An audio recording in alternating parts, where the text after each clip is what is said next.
جعل الله الكعبة البيت الحرام قياما للناس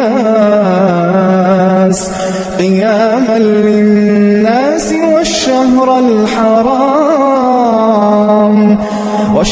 الحرام والهدي والقلائد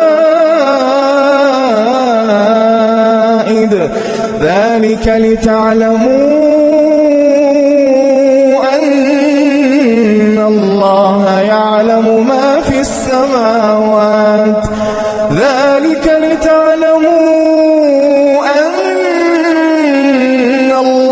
يعلم ما في السماوات وما في الأرض وأن